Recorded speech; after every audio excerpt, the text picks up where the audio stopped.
দয়া তোর সর্ব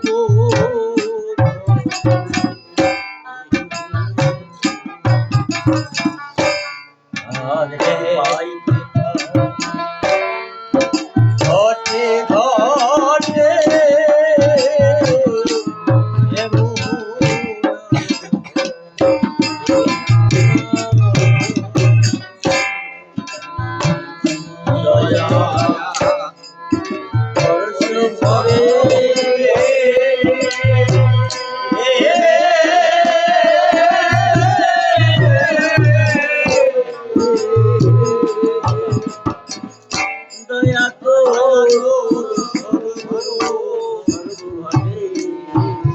ঘটে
জগতে খেলাও, যেমন বালককে করি দান খেলাও, দিয়া দান কারিয়া লও অগ্নি মিশাও সদা।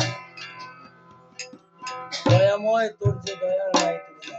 গানটার কারণ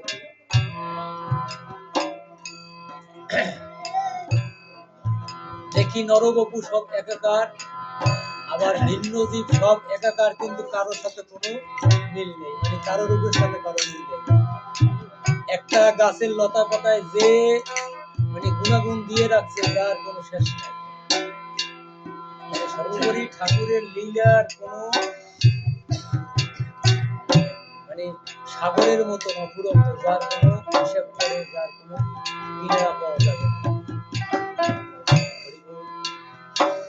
ঠাকুরের লীলা বা ঠাকুরের যে দয়া তা তো অবশ্যই আছে, কিন্তু সেই দয়া বা তাদের লীলা বোঝার জন্য আমাদের যা দরকার বা আমরা যা হতে হয় সেটা কিন্তু আমাদের নেই। যেমন আমি আজকে করতে বসি যে আজকে কিন্তু গান ঠাকুর শুনতে আসে না, কি জন্য শুনতে আসে না?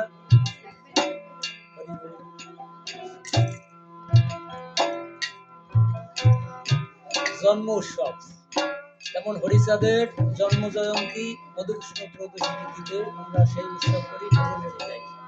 গুরুচন্দ্রের জন্ম জয়ন্তী হয়, তদ্রুপ এই রকমের আরো বড় বড় মহতের জন্ম জয়ন্তী উৎসব হয়।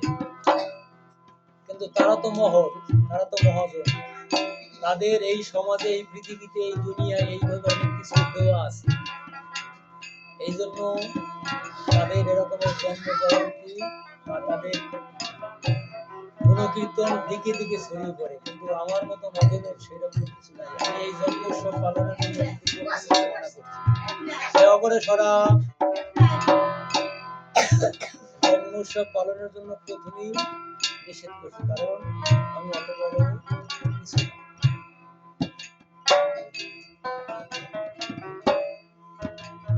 অশ্বিনীর আগে গান গাইছে, আমায় দাসী রেখো তেমনি মতো, মানে বর্ষ ফেলতে ভাঙা কুলার লাগে প্রয়োজন, আমায় দাসী রেখো তেমনি মতো।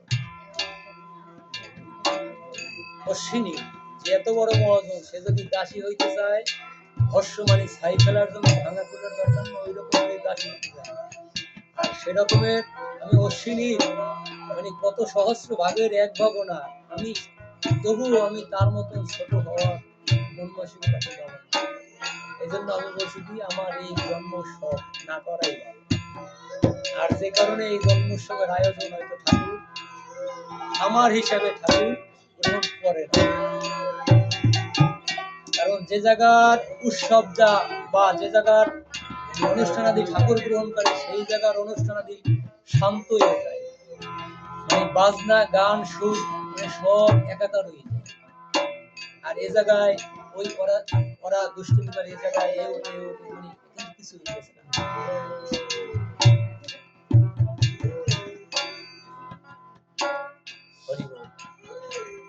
তবুও যারা এই অনুষ্ঠানের আয়োজক, আমি তাদের কাছে কৃতজ্ঞ। দয়াল কি খেলা জগতে খেলাও জানি না, তার ভিতর থেকে বা তাদের ভিতর থেকে কি জন্য এরকম মন মানসিকতা ঠাকুর করে দিয়েছে আমি কিছু জানি না। আমি একটাই বুঝিয়ে দিই, যা করায় ঠাকুরই করায়, শেষ শত মানা করলো অনেক কিছু হবে না, আর আমি শত চেষ্টা করলো কিছু হবে না, যথাধর্ম প্রচার। আর আমি সবেরে বলবো যে আজকে গুরুদেবের জন্ম জয়ন্তী বা আমারে যারা যারা ভালোবাসে, ভালো সবাই বাসে, আর যারা যারা ভালোবাসে তারাই তো এই জায়গায় বেশিরভাগ আগে আইছে বা সবাই আইছে বা অনেক আছে ভালোবাসে পিছনে থেকে আশীর্বাদ করতে আছে। এই তাদের কাছে আমার অনুরোধ, তারা যেন পিতামাতাকে সন্তুষ্ট রাখিয়া, যেহেতু পিতামাতা গাছের গোড়া, হরি গাছের ফল, গোড়া রেখে আগায় তোরা কেন ঢালি। যদিও পিতামাতাই গুরুর কাছে সমর্পণ করে তার সন্তানকে, কিন্তু এই গুরুর একান্ত প্রয়োজন কি, ওই পিতামাতাকে তিন গুরুর সমন্বয়ে দেহ গঠিত এই তিন গুরুকে নাম দূরে যা, দূরে দূরে, ঠিক আছে, এই গুরুর কি প্রয়োজন? এই তিন গুরুকে চিনিয়ে দেওয়া। পিতা মাতা গাছের গোড়া, হরি গাছের ফল, তবে গুরু কিন্তু যখন এই তিন গুরুকে চিনিয়ে দেবে তখন এই গুরু কিন্তু গাছের মূল হয়ে যায়, মানে শিকড়। কখন? যে তিন গুরুর সমন্বয়ে এই দেহ গঠিত। এই তিন গুরুকে চেনার জন্যই একজন উপদেষ্টা বা পথ প্রদর্শক গুরুর কাছে তার সন্তানকে তুলে দেয়। আর সেই গুরু যখন প্রেম, অনুরাগ, ভক্তি, বিবেক, চার ধনের ধ্বনি তৈরি করে, এই তিন গুরুকে চিনায়, তখন এই গুরু হয়ে যায় ওই গাছের মূল। এখন এই চার ধন পাইতে হইলে গুরু মুখের বক্তব্য হৃদপদ্য করক এই দেহ হবে সূক্ষ্ম। দেহ যদি সূক্ষ্ম না হয় তাহলে সেই দেহ কোনদিন প্রেম, অনুরাগ, ভক্তি, বিবেক হবে না। আর অত্যন্ত সূক্ষ্ম, অত্যন্ত সূক্ষ্ম। তারক সাতকায় সারজাহিরি, সূক্ষ্ম পথে না চললে মিলবে না হরি। বৈষ্ণবের পদে ক্ষুদ্র অপরাধে, ক্ষুদ্র অপরাধে মহা মহা মহাজন, সাধে কল্প হরি বললে হরি হরি, তবু হরি মিলবে না, পাবে না সে। সাবধান, সর্বক্ষেত্রেই সাবধান। কর্মক্ষেত্রে হরি হলে বাম, গুরু রাখতে রাখতে পারে যায় না পরিণাম। প্রথমত পিতা মাতা, জ্যেষ্ঠ ভাই, তারপরে হয়তো এর ভাগ আছে। অগ্রভাগে কেউ কারে আঘাত করে না। পিতামাতার কোন কথা রাখা যাইবে না? যে পিতামাতা ধর্মের বিরুদ্ধ, যে পিতামাতা সত্যের বিরুদ্ধ, যে পিতামাতা সঠিকের বিরুদ্ধ, সেই কথা পিতামাতা না রাখলেও কিছু হবে না। কিন্তু কথা রাখলে না, কিন্তু ভক্তি যেন তার চরণে থাকে। রাগান্তিকা রাগধর্ম ওরাকান্দির গণ, এরপরে নাই কোনো সাধন বচন। সেজন্য তাদেরকে ভালোবাসা থেকে বঞ্চিত করা যাবে না। কিন্তু তাদের কিছু মিথ্যা কথা, তাদের কিছু কুসংস্কার, তাদের কিছু ধর্মবিরোধী কাজ, এ কথা না শুনলে কোনো অপরাধ নেই। এ কথা একজন গুরুর কথা না শুনলে সমস্যা। গুরুর মিথ্যা কথা, গুরুর ধর্ম বিরোধী কথা, গুরুর অন্ধকারের কথা, এগুলো না শুনলে কিছু হবে না। গুরুর আত্মসুখে যে কথাগুলো, এই কথাগুলো না শুনলে কিছু হবে না। কি কথা শুনতে হইবে? গুরু মুখের পদ্ম বাক্য হৃদপদ্য করো, এই তো হবে সূত্র কাজ। আবার মানে ভক্তি প্রেম স্মরণে থাকতে হবে। ওই যে রাগান থেকে রাগ ধর্ম রাগান্তের গণ, এরপরে নাই কোনো সাধন করবে। তারক মানে গোলক পাগলের করণ যুদ্ধ, কতটা ঠাকুরের কাছ থেকে বীর ধর্মে চলে গেছে, কিন্তু তার চরণে কি ভক্তি প্রেম রাখছে না? ওবারে কি কি পাক করে সব পাড়াই গেছে। আবার ওবারে দিয়া যে আমরা যাই যা করি, ও বাবাই কি ফোলারে ছাড়তে পারে, মানে বিষয়টা ওই রকম।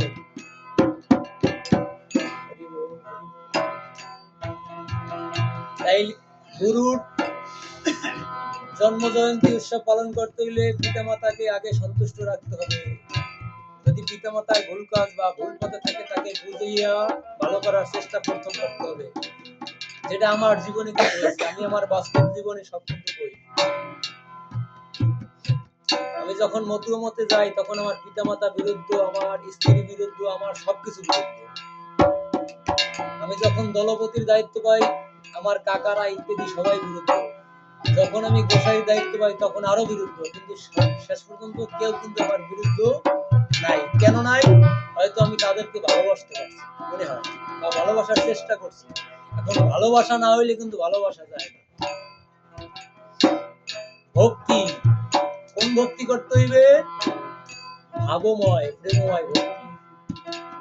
ভাব ছাড়া ভক্তি কিন্তু কপটতা। আর ভাব ছাড়া ভক্তি দিয়ে কোনোদিন কাউকে বশ করা যাবে না, যাবেই না।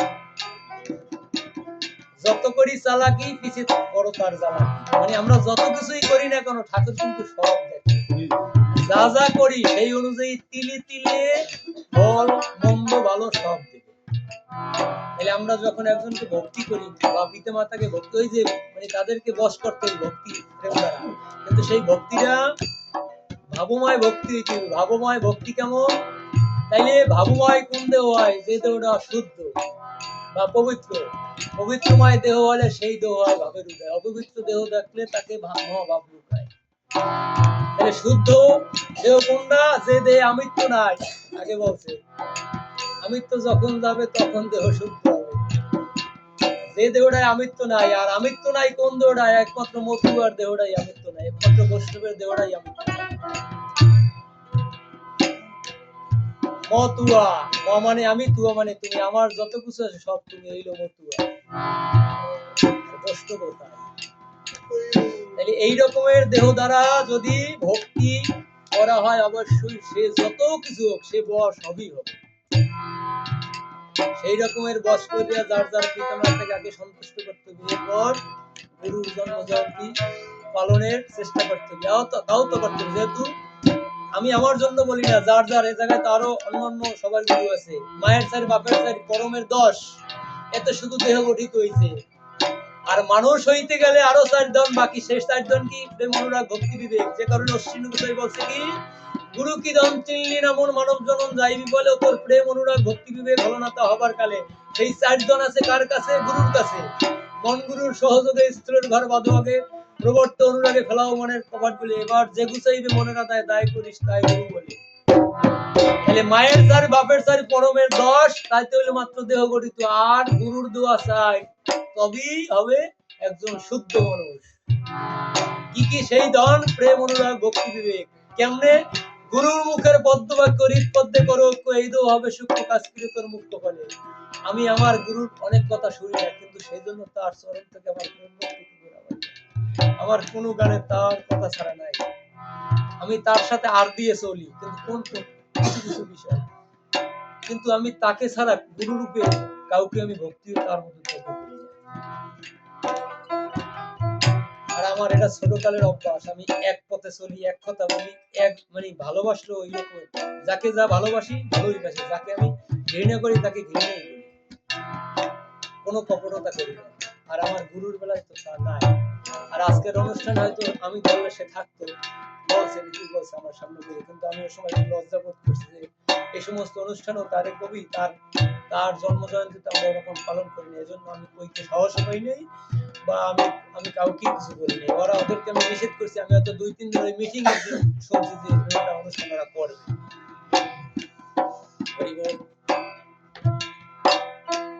যাই হোক, প্রেম ভক্তি যেন গুরু যা করে করুক, প্রেম ভক্তি যদি তার চরণে থাকে, তাহলে তার চরণে প্রেম ভক্তি মানে হরির চরণে প্রেম ভক্তি।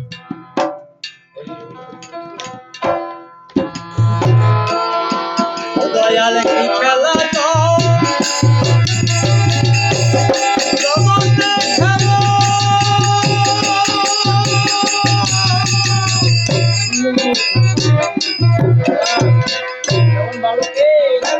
যখন ভালোকে করি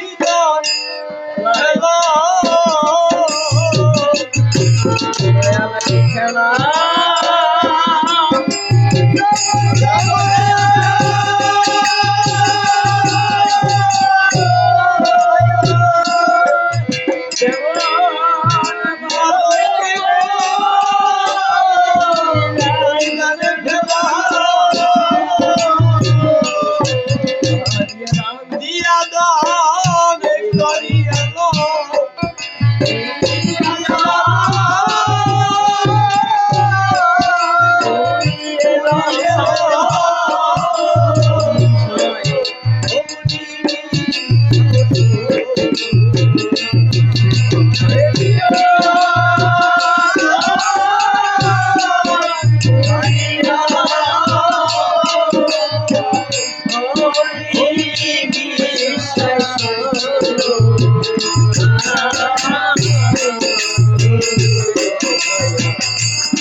দয়া ভারী, দয়া ভারী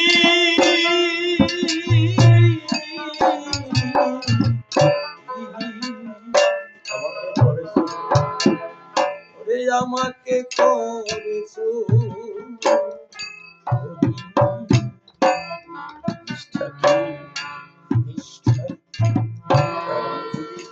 তার মজুরি দয়া আমার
দয়া ভারী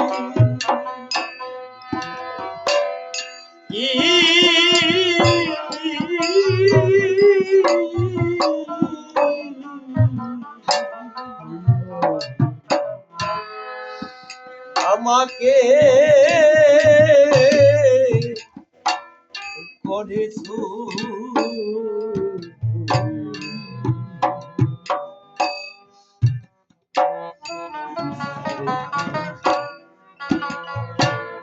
ওরে তার মজুরি দয়া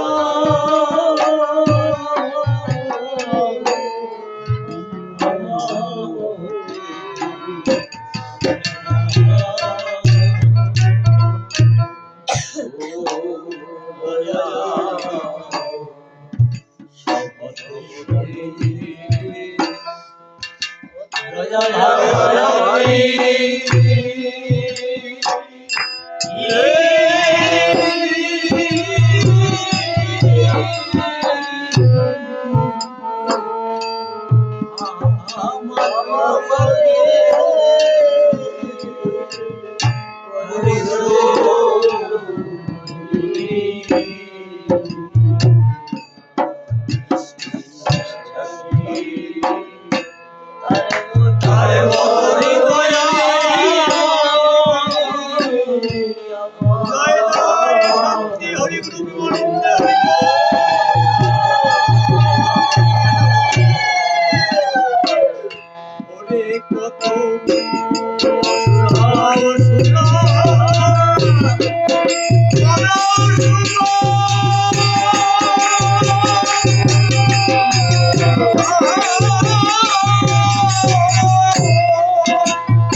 কত সুখে করাও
মজুরি আর মহা হয় না। হয়তো যে যার কাছে অনেক ছোট বা ছোট ভাবাই উচিত, মানে আমার থেকে সবাই উত্তম, আমার থেকে সবাই বড়, এটাই ভাবা উচিত। কিন্তু এই ভাবনার পরও যখন এই মানুষটাকে সমাজে মানে ধর্মীয় উপাধিতে ভূষিত করে, তখনই সে হরির সঙ্গী। তাই এই গানে বলছে কি, সব থেকে তো দয়া ভাই আমাকে করেছ। তারকের প্রথম জীবনে কিন্তু মাছ মানে কারারের ছেলে তো, মাছ কাটিয়া বাজারে যাইয়া বিক্রি করিয়া তারপর জীবিকা নির্বাহ করত। তারপর থেকে সে কত বড় কত কিছু। এইরকমই প্রত্যেকটা মানুষের জীবনে বা যে যার কাছে অনেক ছোট, কিন্তু ধর্মীয় কাজে বা হরিচন্দ্রের নির্মলকরণ এক বিন্দু করেছে যেজন সে হয় প্রেমময়। যে কোনো কর্মের মাধ্যমে যখনই সমাজে তাকে ধর্মীয় উপাধিতে ভূষিত করে, হয়তো সমাজের ভক্তেরা বা তার গুরু বা তার শিষ্যরা বা ইত্যাদি বা তার বাপ মা ইত্যাদি বা তার সন্তানরা,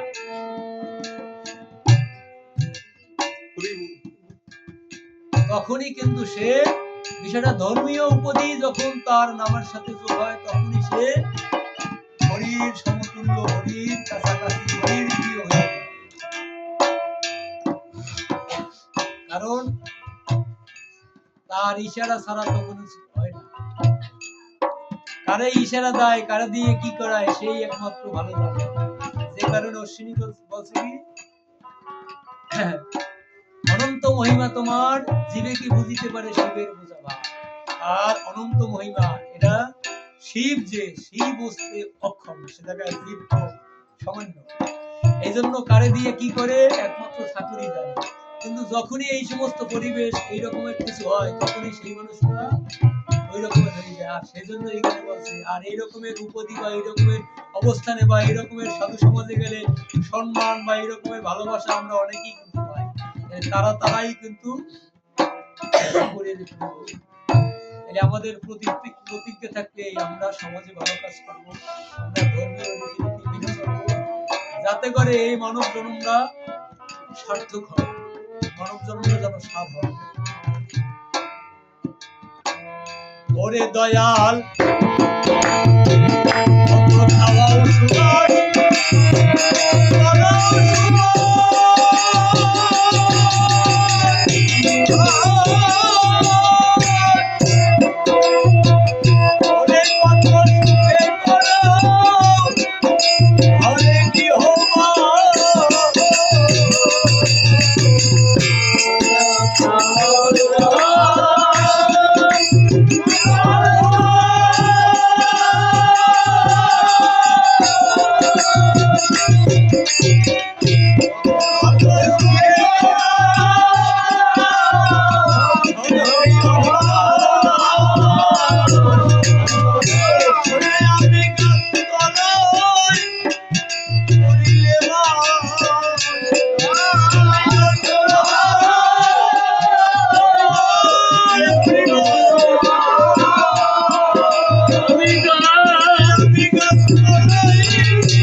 আজকের এই অনুষ্ঠানের যারা আয়োজক, যারা যেভাবে এই অনুষ্ঠান মূলত ঠাকুরকে স্মরণ করা, সমস্ত মনের কথা ঠাকুরকে জানাই দেবে, যা ভালো ঠাকুর তাই পায়।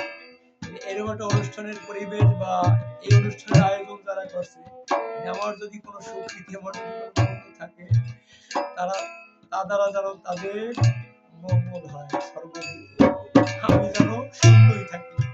জয় জয় শান্তি হরি গুরু।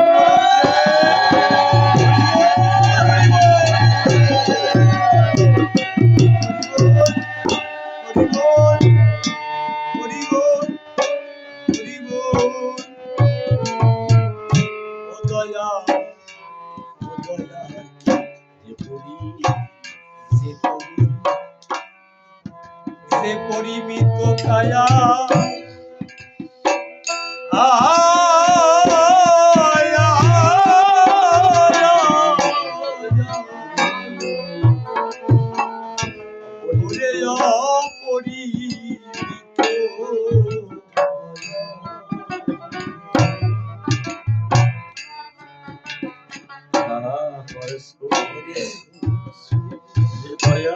দয়া দয়া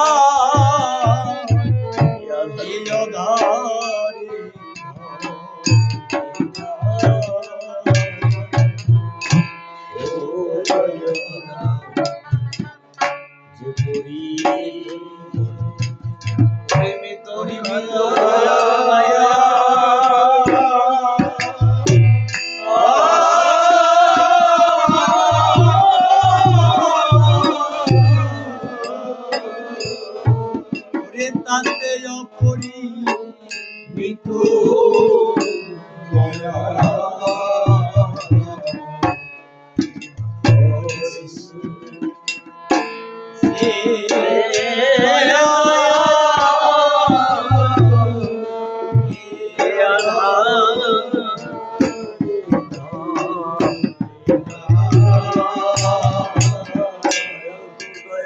দয়াল তোর দয়া